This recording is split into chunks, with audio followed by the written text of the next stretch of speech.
guys, I'm sure Command today in Raid Shadow Legends. Welcome to the video, guys. Hopefully it finds you all doing well. If not, send us some love, some positive vibes your way. Today's going to be a good one. I actually get a few comments like this from time to time, and boy, I gotta squint to read it. I'm sure my lovely editor will blow that up for you guys. Can you see it now? Now that's a little too much.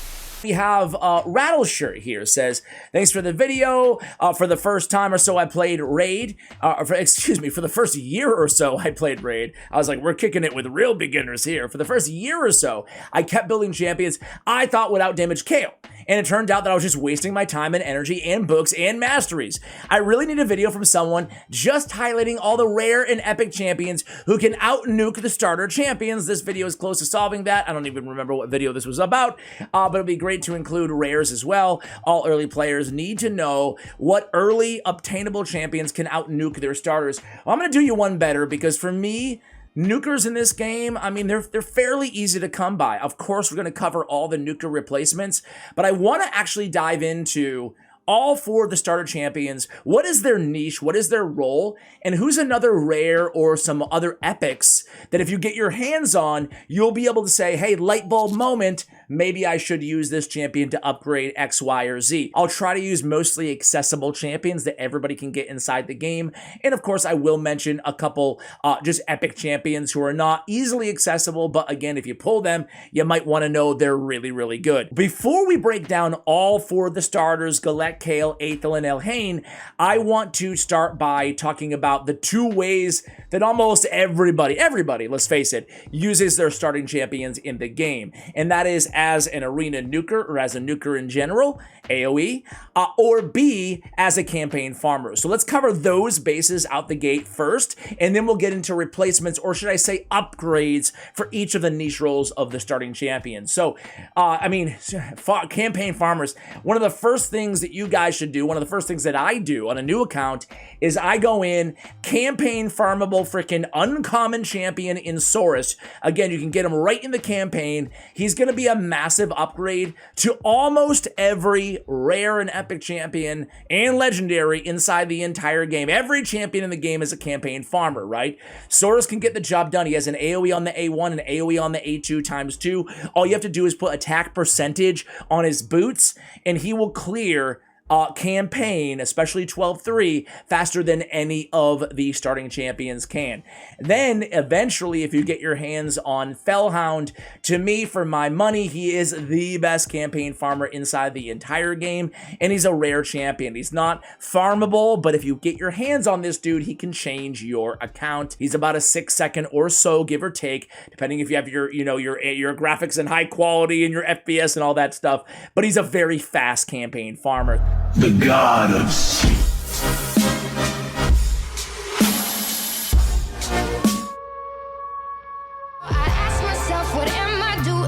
Felhound and Saurus are the two champions that I would immediately upgrade to. Saurus, at least, because he's campaign farmable and an uncommon. He's easy to get, right? For any new viewers out there, you go to your campaign, and then I think he's in what? Is he in Saurus? The Skullsworn and Deathhound, and I forgot what he looks like. Okay, he's not here. Is he in, Durham Forest, right? No, not Durham Forest, that's not it. Is he in... Oh, Godfrey's Crossing. Godfrey's Crossing, right? There he is, Saurus. Okay, so while you're at it, you can get your hands on Muckstalker too. He can help you out in the early mid-game and even late game in Sand Devil's Necropolis, another campaign farmable. Now let's talk about nuking. We covered the campaign farming. What about nuker upgrades? Well, listen, there's 3 Legos that you eventually get for free in the game that you always want to have your long game kind of compass oriented towards, right?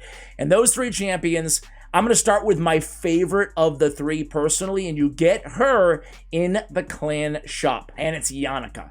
I think that Yannica, you can get her champion fragments. I think she's the best accessible nuker inside Raid Shadow Legends.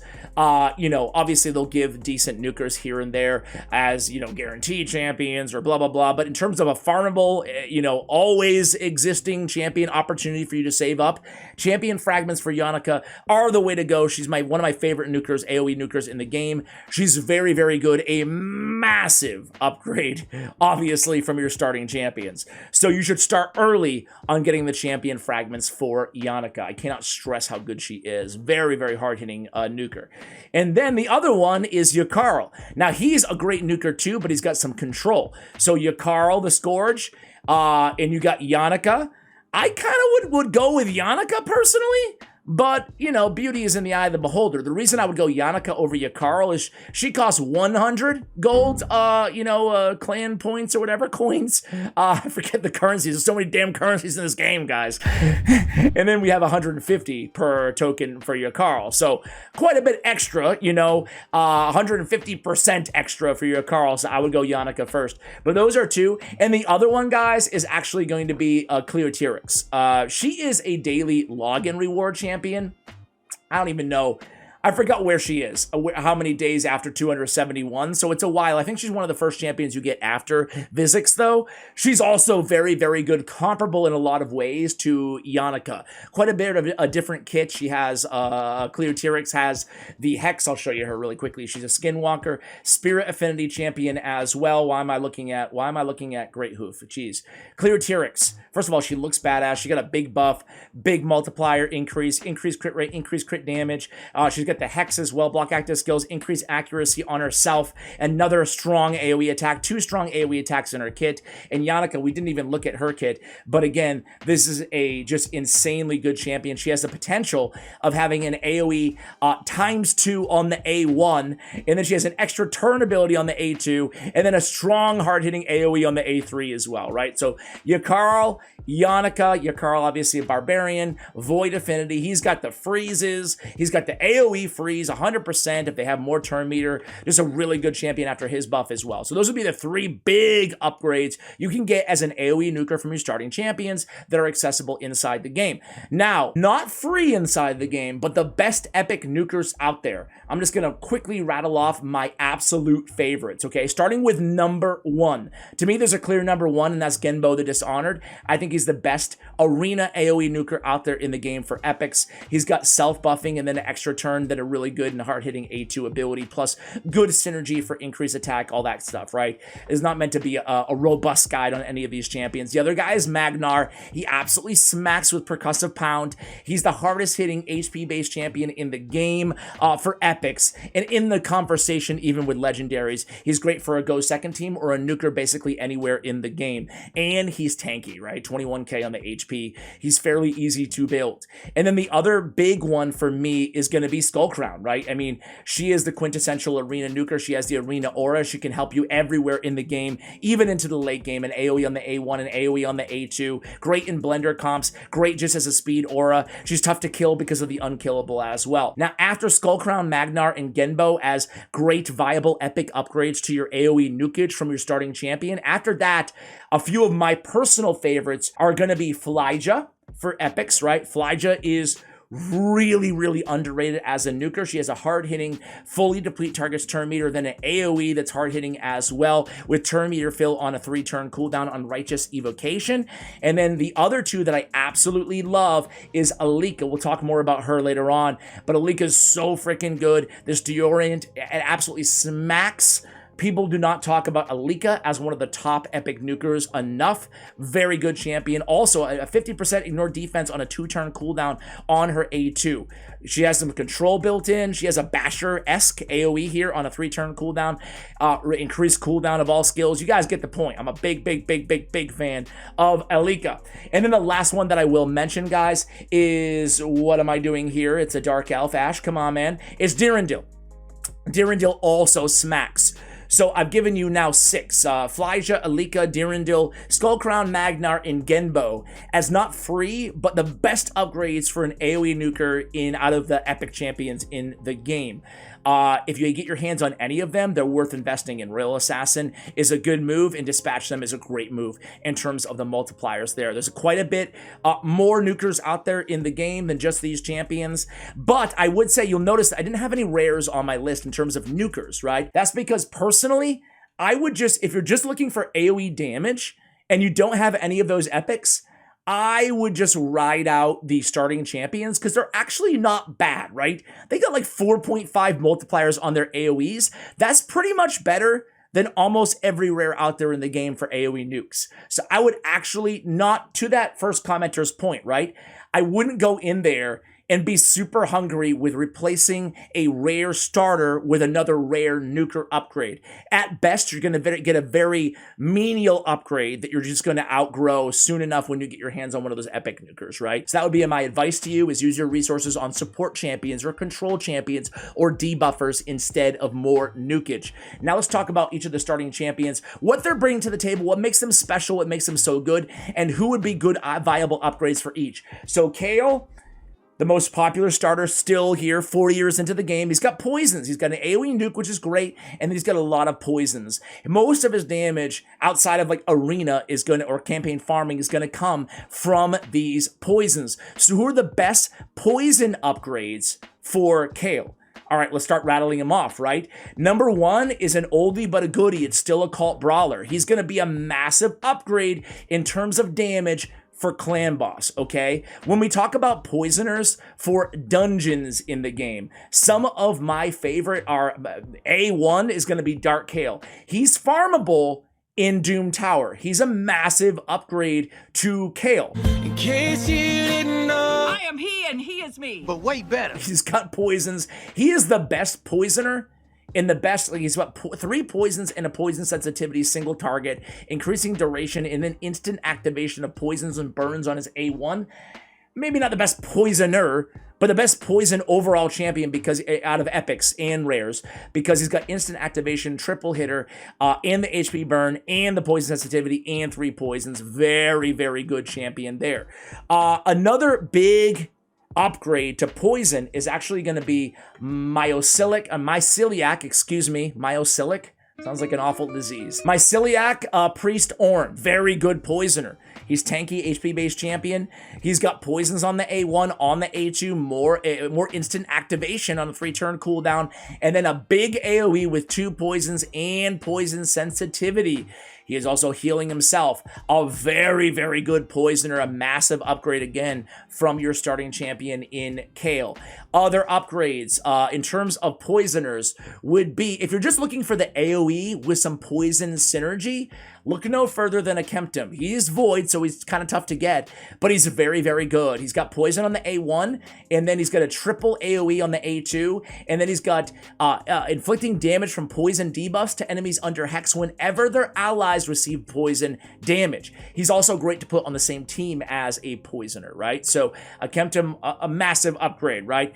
In terms of, again, I hate to say it, but in terms of rare upgrades in the poison department, I think that Kael is still I don't think you're going to be upgrading for another rare poisoner. You've got Kael. You've got the best rare poisoner, in my opinion, inside the game. If that ever changes, I'll definitely make a video about it, highlighting the new upgrade. Other champions that we can talk about. Taurus right here, right? He's a little bit more niche, but he's a great kind of activator type champion. He's sacrificing a bunch of HP. He's got a killable on himself, though, for 2 turns, so it gives you enough time to heal him back up. But then he's placing 4 poisons on all enemies for 2 turns. That is the best sheer poison output ability out of any epic champion in the game. So you ought to know at the very least about Taurus. And then I guess the last one that I will point out is Aothar. Aothar, he used to be like the best epic poisoner, him in Occult Brawler, when I started playing this game. He's an old school champion, but he still actually got it. Holy Flames is 4-time hitter, each with a big version of poison. So if you're going against a boss that's actually better than Taurus, because you don't need the AoE poison, you're landing 4 big versions of poison on a 3-turn cooldown, no HP sacrifice or anything like that. So Aothar, don't sleep on him. He is definitely a champion you can get utility out of if you're just looking for a really, really good, robust poisoner. Those would be the Kael upgrades, and they're fulfilling Kael's niche. poison damage. You might be saying, well, what about, he's my campaign farmer. We already talked about campaign farmers. What about my arena nuker? We already talked about arena nukers, right? The idea here is that when you grow in this game, you stop relying on your starter champion for every single role, and you start developing these champion builds and niches for each of these particular areas inside the game. Next up is going to be Galek. So what is special about Galek? Well, not much. I kid. I'm a hard on Galek, but he's still better than your average rare by quite a bit. But the special thing about him is a decreased defense. It's 4 times at random. It's not super reliable. He does have some self buffs as well, which is nice on an AoE that hits pretty hard. But outside the AoE damage, he's bringing the debuffs. So who are my favorite upgrades to Galek? Well, first and foremost, it's of course a campaign farmable champion as well. Say it with me, guys. It's War Maiden. I mean, War Maiden is amazing. You can get her in the Dreadlands. She has an AoE decreased defense on a 3-turn cooldown, 100% land rate. She's also placing an increased attack on herself as well. You can get some damage out of her. It's crazy to say, but a campaign farmable rare champion in War Maiden is an upgrade to Galek. Other than that, when we talk about epic upgrades, one of my favorites to upgrade Galek to would be Duck the Pierced, or Duke the Pierced, or whatever the heck you want to call him. He's a beast either way. He's a defense-based champion, so he's super easy to build to take a hit tanky. You can use him as your debuffer in the arena or anywhere else in the game. He has an AoE, decrease attack, and then decrease defense for 2 turns on each critical hit. So we want to make sure we have him at 100% crit rate, but he's bringing both of those valuable debuffs on a 3-turn cooldown, provided you have to be careful going against Force Affinity, getting those weak hits, right? We do have a Provoke on the A3 as well, potentially on 2 enemies instead of 1. It's a nice addition to an already robust kit on a very tanky champion. He's also going to bring defense in Faction Wars in the Orc faction crypt for you guys. So what if you're just looking for a really, really good, accessible debuffer to replace Galek that is available to everybody in maybe a legendary, right? Well, look no further than the old school permanent fusion inside the game in Ra'zen Scarhide. He is the perfect upgrade to Galek. Not only is he bringing decreased defense and weaken on a 3-turn cooldown to use against bosses, which is probably where you're using Galek as a debuffer because he didn't have a reliable AoE. That's where we'd use War Maiden, right? But on top of that, we get an AoE 100% turn meter control. Now, granted, this is power crept. It's a 6-turn cooldown. We really like this on a 4-turn cooldown when booked. But hey, it's still a great ability to have in the kit. And he has a triple hitter with buff removal on the A1. Ra'zen Scarhide, to me, he does need a buff as a permanent fusion in the game.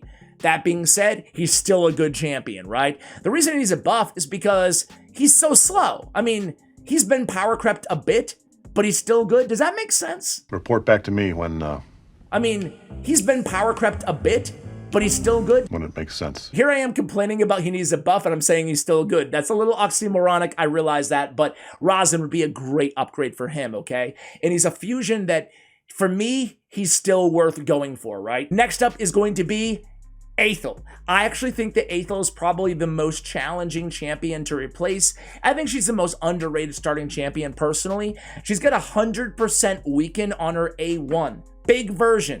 That's very hard to, it's impossible to find. She's only rare that has that, okay? So that's very good. She also has a nice AoE on Divine Blades and a big self-buffing ability with an extra turn as well. That's a lot for one champion. I feel like she's the starting champion that newer players don't recognize just how rare that kit is, no pun intended. I'm not talking about champion rarity, just in terms of everything she's providing. She's also the best campaign farmer out of all the starting champions for my money, maybe with the exception of Elhain, but it's actually really close because of the extra turn mechanic. Elhain, tough to replace. What are we getting? We're getting a triple hitter on the A1. We are getting some decent damage and, you know, a little bit of debuffing with a lot of bit of debuffing with that weaken. So viable upgrades to Athel are, again, I'm going to harken right back to Ra'zen Scarhide. He's bringing decreased defense and the big version of weaken on one ability on a 3-turn cooldown.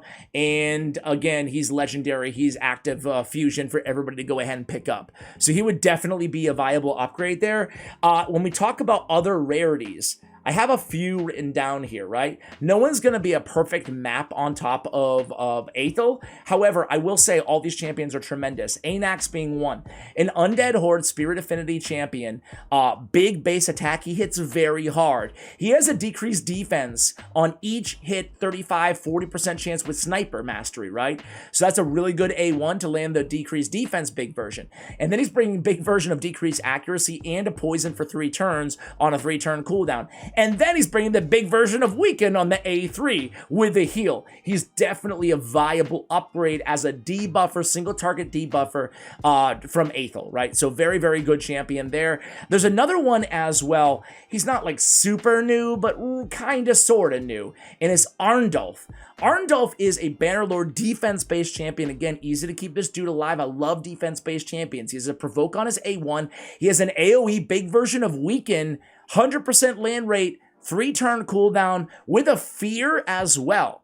Not bad, 50% fear and big version of Weaken. He also has reflect damage and counterattack on this champion, reflect on all allies, which, even though he's only a single target hitter, it helps a lot for Fire Knight, right? Which is a reason you might be using Athel, because she's got that triple hitter. He's great for Fire Knight because he has a counterattack on himself and a reflect damage on everybody else on a 3-turn cooldown. So he is definitely a viable, and he's magic affinity as well. He's definitely a sneaky, viable upgrade to Athel. Let's see, did I have one more? Yeah, I had one more here, guys, and that is Tarshan. Tarshan's quite a bit different, but he does have a Provoke on his A1 as well. He has an AoE big version of Weaken on a 3-turn cooldown, and he has Demonic Possession. It's a unique hit to have the AoE big version of Weaken and increased defense on all allies with the turn meter fill all in one kit. I think he's a very cool and kind of slept on champion in the Demon Spawn faction. Not a direct replacement for Athel, but again, he is bringing the big version of Weaken on an AoE with some help for the rest of the team as well, not just one champion. So those are some shout outs there that I think are great upgrades for Athel. Elhain, last but not least. Elhain is interestingly enough probably the most used in the end game in those rare only secret rooms, because her claim to fame, what makes her special, is 2 strong AoE nukes. Valley of Death on a 3-turn cooldown, time 2 nuke, and then another one attacks one enemy, then all enemies on the A2. So she has 2 strong AoE nukes, unlike all the other starting champions. So my favorite replacements, or upgrades I should say, for her are actually going to be, one is going to be a rare, right? And that's going to be Soulbond Bowyer. So Soulbond Bowyer only has 1 AoE, but it is on the A1. So if you were using Elhain for control, because she's the best in a stun set out of all the starting champions, Soulbond's going to be amazing at that because she has the AoE on the A1. We could use it every turn if we want to. On top of that, she can definitely deal a lot of damage and be a nuker replacement with the infused arrow, ignoring 75% of target's defense. And in the A3, she's bringing even more control with a full turn meter depletion on that A3. So I think she's a great option as well. She's really one of my favorite rare champions inside the game. On top of that, I mean, we've got Yannicka, of course, right? We've talked about her quite a bit, but she would be a great replacement because she has 2 AoEs as well, provided she's under that veil, which she brings on her A2 for 3 turns, right? On a 3-turn cooldown. So that gives us a great chance of getting that AoE on the A1. So another champion there. You know what, guys? Another rare is good old Bellower, right? Bellower is a great upgrade to Elhain. He's got an AoE on every single attack, and he's bringing way more to the table in terms of all the debuffs than Elhain is. He's got a decreased attack, decreased defense, he's got a decreased speed, he's got a block active skills, all in his kit. A little bit less damage in terms of the multipliers, but where he lacks a bit in damage, he makes up in the extra AoE and the control and the stun set and all the debuffs that he's bringing to the table. But if you just want a super strong nuker, again, I mean, I'm going to mention her again, but I do think that Alika is the way to go. And I mentioned Alika again because she has the control built in as well. So I think that I keep saying control because Elhain's so good in a stun set with the 2 AoEs, right? It can help you progress a lot easier by just stun locking the enemy team in the early and the mid game where you're having difficulty with any waves, be it in Doom Tower, Faction Wars, or Dungeons. Now with Alika, 100% chance of increasing the cooldown of all enemy skills by 2 turns. It's so powerful. You don't need to stun them if all their skills are off cooldown for 2 turns. Just kill them instead, right? So, and she hits even harder than Elhain, right? So, granted, not 2 AoE nukes, but a viable option for you guys. So, guys, there we go. Hopefully, you guys found this video helpful. We covered all of the starters, what they're good at, campaign farmers. We covered DPS like arena nukers, and then we covered champions who I see as an upgrade in all of those niches. I'm sure I forgot a lot of champions who are also upgrades from all of the starters. Who did you use? Who did you find, you know, maybe that upgrade quality over whoever starter that you went with? Thank you so much for watching, guys, and as always, take care.